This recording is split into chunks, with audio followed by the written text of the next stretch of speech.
खेल की तरह करो तो कुछ भी गलत नहीं है। हाँ, तुम ये सोचोगे कि किसी विधि का पालन करके तुम्हें सत्य मिल जाएगा, तो बात बेवकूफी की है। सही गलत नहीं है, बेवकूफी है।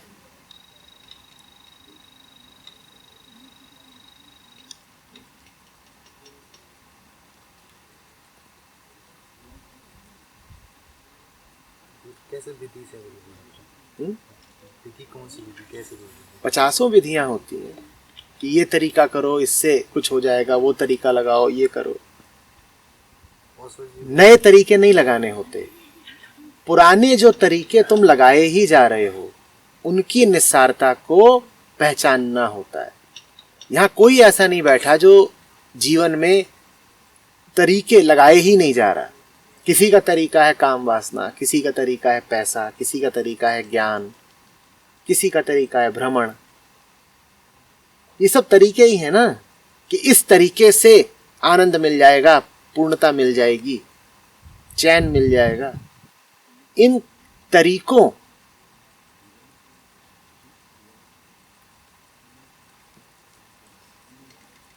की व्यर्थता को देख लेना, यही एकमात्र विधि है। अब तरीकेबाज तुम पहले से ही हो। 100 तरीके लगा ही रहे थे, उसमें तुमने 2 तरीके और जोड़ दिए।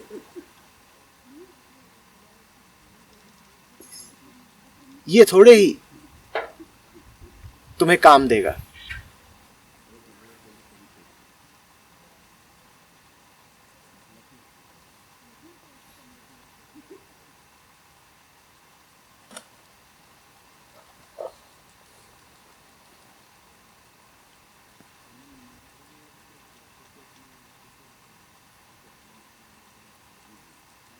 हमारे जो पूर्वाग्रह और पैटर्न्स हैं, उनको हम कैसे आइडेंटिफाई करें? वो लगातार प्रकट हो रहे हैं तुम्हारे जीवन में। तुम जैसे जीते हो उसमें वो दिखाई दे रहे हैं।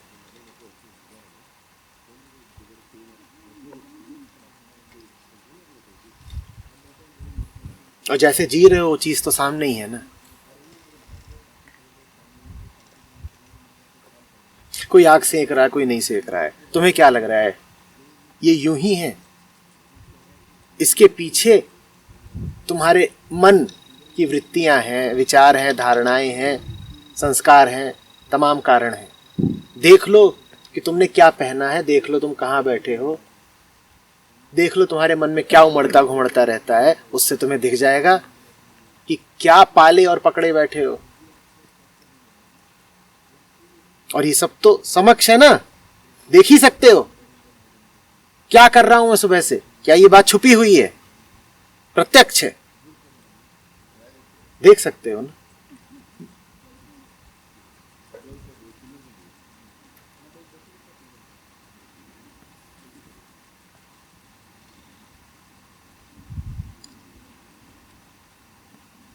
किसको दोस्त बना रखा है,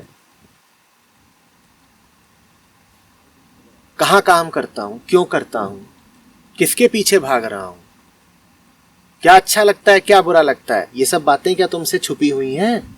तुम भली भांति जानते हो ना तुम्हें क्या अच्छा और क्या बुरा लगता है। बस यही देख लो, तुम समझ जाओगे कि तुमने क्या अपनी पहचान बना रखी है। तुम अपने आप को क्या समझते हो, क्या तुम्हारे ढर्रे हैं, क्या तुम्हारी वृत्तियां हैं, सब साफ हो जाएगा।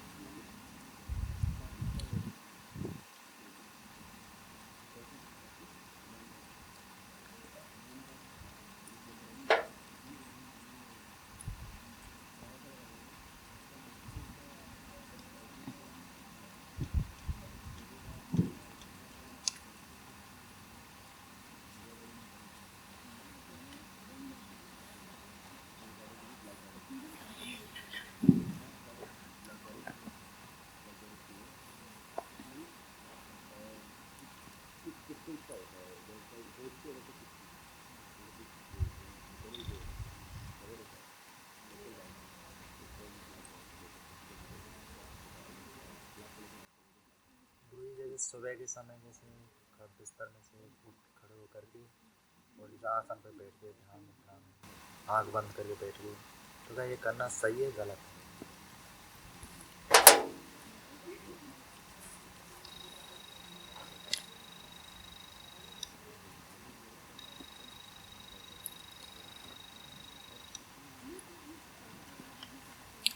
देखो, ना सही है ना गलत है। ज्यादा उचित होगा कि तुम पूछो कि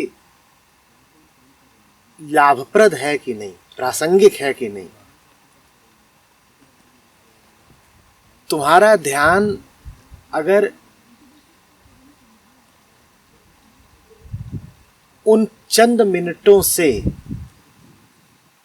खिंच करके पूरे दिन में व्याप्त हो जाए तो बढ़िया बात, अच्छी बात। अगर ऐसा हो कि उन 10 मिनटों की गतिविधि के कारण तुम्हारा पूरा दिन ध्यान में बीते तो बढ़िया बात। पर उसका विपरीत भी हो सकता है। उसका विपरीत ये हो सकता है कि तुम कहो कि मैंने ध्यान कर लिया और ध्यान का कोटा खत्म हुआ, अब दूसरे काम शुरू करें, तो बहुत गलत हो गया। और ऐसे भी बहुत लोग होते हैं, वो सुबह 10 मिनट पूजा करते हैं और कहते हैं अब देवताओं का समय खत्म हुआ, अब दानवों का समय शुरू होता है, क्योंकि पूजा तो हो गई पूरी। जो दृष्टि हमारी पूजा के प्रति रहती है वही दृष्टि फिर ध्यान के प्रति भी रहती है ना, कि ध्यान कर लिया 10 मिनट का, अब बेध्यानी का समय शुरू होगा, क्योंकि ध्यान तो अब खत्म हो गया। जब ध्यान खत्म हो गया तो फिर क्या शुरू हुआ? फिर बेहोशी शुरू हुई, फिर बेध्यानी शुरू हुई। तो तुम्हारा ध्यान अगर उन 10 मिनटों से विस्तीर्ण होता हो तो बहुत अच्छी बात है। पर यदि उन 10 मिनटों में और संकुचित हो जाता हो, सिमट के रह जाता हो, तो बहुत गड़बड़ बात है। अभी तुम देख लो कि क्या होता है। तो सिमटना मतलब क्या? सिमटना मतलब कि ध्यान हो गया। अब जैसे हम कहते हैं ना, खाना खा लिया, अब खा लिया माने अब और नहीं खाना, खाना खा लिया अब और नहीं खाना। वैसे ही बहुतों के साथ ये होता है कि ध्यान कर लिया, अब ध्यान खत्म। जैसे खाना खा लिया तो खाना खत्म, वैसे ही अब ध्यान कर लिया तो ध्यान खत्म। ऐसा भी करने वाले बहुत लोग हैं। ये बड़ी मूर्खता हो जाएगी अगर ऐसा हो रहा है। नहीं गुरुजी, जैसे अपन बैठ के ध्यान करने, आवाज शोरगुल होगा, वो होगा, जैसे आवाज आएगी जाएगी, तो एक बार इस अवस्था आती है जो शांत बिल्कुल हो जाता है, बिल्कुल वो अवस्था हट क्यों जाती है? आचार विचार बिल्कुल बंद हो जाते हैं। मैं ये प्रश्न पूछ रहा हूं कि आज सुबह तुम्हें वो अवस्था आई, तो फिर तुम्हें अगले दिन ध्यान में क्यों बैठना पड़ा? वो अवस्था हट क्यों गई? अगले दिन तुम्हें ध्यान में बैठना पड़ रहा है, इसका मतलब पिछले दिन जो अवस्था आई थी वो हट गई, तभी तो दोबारा बैठना पड़ रहा है ना ध्यान में। आती जाती सारी अवस्थाएं झूठ होती हैं। जो अवस्था आए और फिर शाम तक गायब हो जाए, उसमें कोई सत्यता नहीं।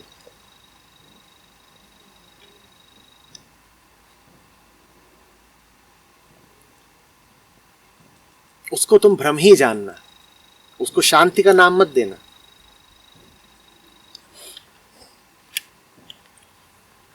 जैसे गुरुजी 20-20 मिनट करते हैं, जैसे आप 2 घंटे बाद 5-6 बार कर लिया, फिर उसके बाद फिर कभी बैठेंगे तो कोई विचार नहीं आएगा, एकदम तुरंत शरीर में वो मतलब। ये बड़ी अच्छी बात है यदि ऐसा हो जाए कि तुम विचारों के प्रभाव से मुक्त हो जाओ, पर वो घटना 20 मिनट तक सिमट के नहीं रह जानी चाहिए।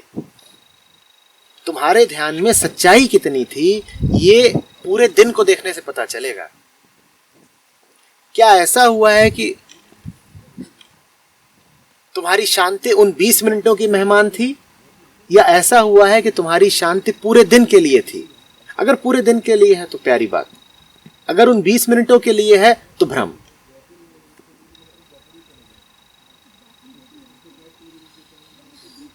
तो गुरुजी ऐसे करने से मतलब ऐसा लगा शांति बिल्कुल ऐसा होता है, पूरा दिन अच्छा जाता है, मतलब करने अगर पूरा दिन अच्छा जाता है तो अच्छी बात है। मतलब ऐसा होता है, मतलब हाँ कुछ हृदय की तरफ कोई ठीक, खींच रहा है, ठीक है, खींच ठीक रहा है, है, बढ़िया पकड़ बात कर रहा है। है। पर अगर पूरा दिन अच्छा जाता है तो फिर अशांति कहां से आ जाती है अगले दिन?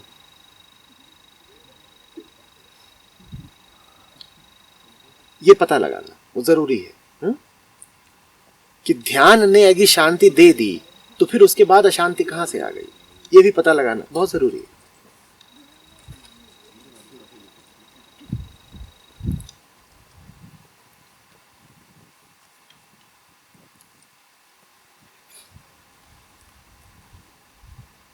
जैसे गुरुजी जैसे ध्यान करते हैं, जैसे सुबह जल्दी करने के बाद फिर दोबारा सो जाते हैं, तो वो गलत है सही है? जैसे कुछ भी करते तो हैं नियम, सोगे नहीं क्या? जैसे अरे 4 बजे जगह अरे करा 4 बजे 8 बजे 10 बजे आदमी हो तो सोओगे ना।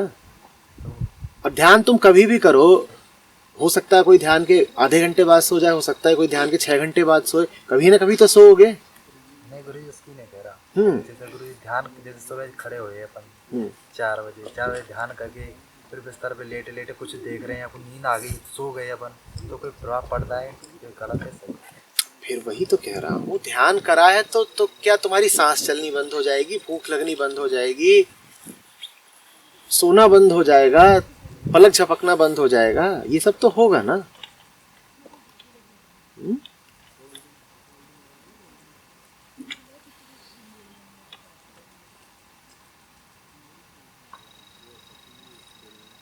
गुरु जी जब मैं करता था ना ऐसे, तब मैंने छोड़ दिया। मैंने ऐसा लगता था जाने क्या होगा, जाने पता नहीं अलग मतलब बेचैनी, मतलब वो रहता था, डर सा लगता था, बहुत डर लगा रहता था। मतलब अब क्या होगा, मतलब अंदर जाने के बाद क्या होगा। कब डर लगा रहता था? जैसे करते करते जाते थे, मतलब ऐसा होता था ना कुछ होगा कुछ होगा, मतलब वो रहता डर सा रहता है। कोई दूसरा सामान हो ना, सामने ही जो करने वाला हो, जब मैं नहीं समझा, कब डर लगता है? ध्यान में बैठते हो तो डर लगता है, ये कह रहे हो?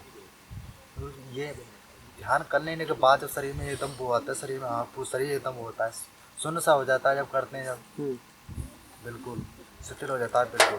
जब शरीर चलते हैं, जब हाथ में जब बात आते हैं, शरीर में ऐसा होता है, डर सा लगता है। दूसरा समझाता है ना, समझ नहीं आती उसकी बात, थोड़ी देर बाद 1 घंटे बाद कुछ हो जाती है, हाँ सही है गलत है, अपन कुछ बोलते नहीं हैं, कोई विचार नहीं आते हैं। इस डर के 2 कारण होते हैं और दोनों कारण बहुत अलग अलग हैं, समझना।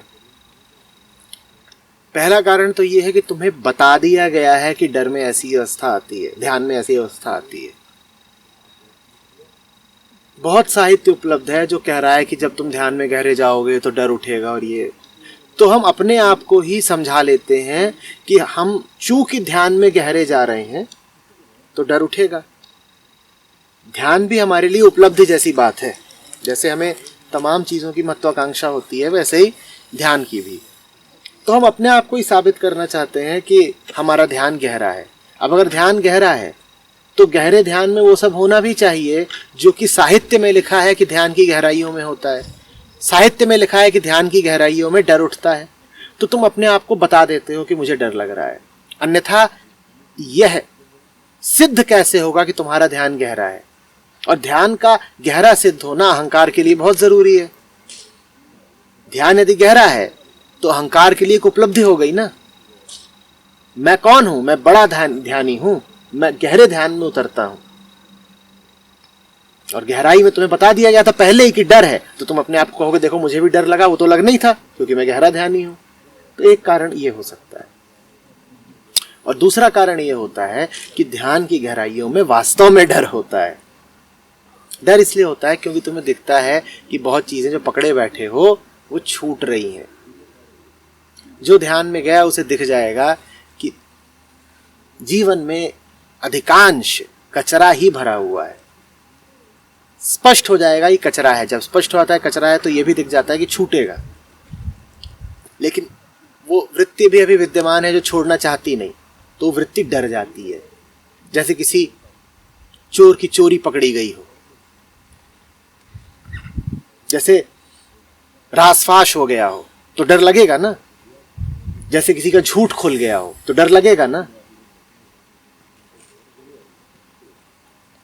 तो ध्यान की गहराई में वास्तव में भी डर होता है, और डर यही होता है कि अरे भाई बात खुल गई, अब वैसे नहीं जी पाएंगे जैसे जी रहे थे, अभी तक तो बड़ी अकड़ थी।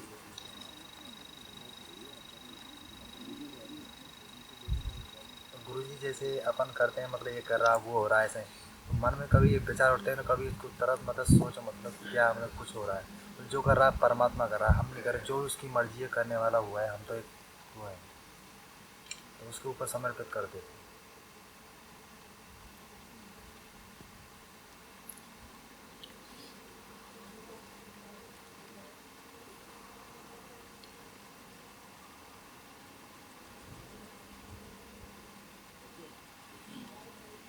अभी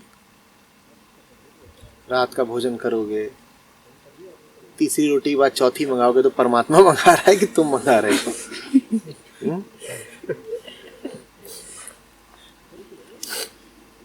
रोटी खाओ तुम, नाम लगाओ परमात्मा का। तो अच्छा धंधा है कि अपनी सारी कामनाएं पूरी कर लो। क्या तो परमात्मा ने करी, मेरी थोड़ी। वो वहां बैठा भौचक्का देख रहा है, कह रहा है भाई ये तो समर्पण कर रहा है, इल्जाम लगा रहा है। नहीं गुरु जी, जैसे करने बैठता अपन ये सोचेंगे तो फिर तो कुछ हो नहीं हाँ, पाएगा। तो तुम फिर सोचो, अच्छा है सोचना। हो नहीं पाएगा। सोचने से सोचेंगे नहीं होते ये सारे काम।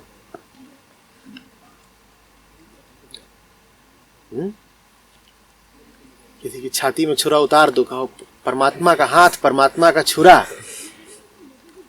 और परमात्मा की करतूत, ये तो बढ़िया है।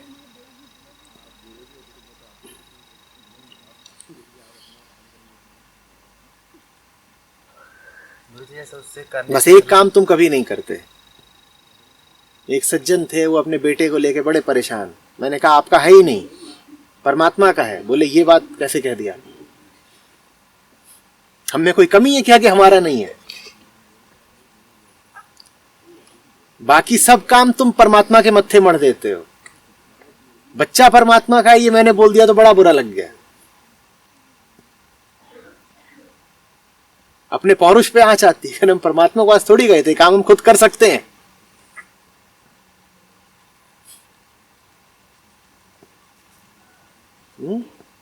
जहां जहां मजे आते हैं वहां तुम, बाकी सब परमात्मा ने कर दिया। मीठा मीठा गप, कड़वा कड़वा थू।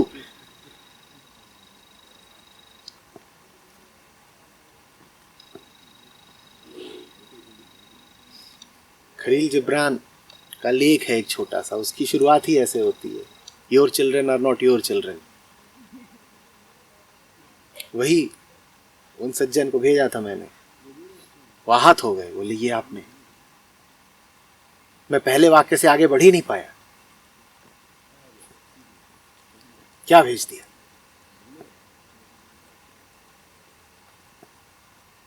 वारी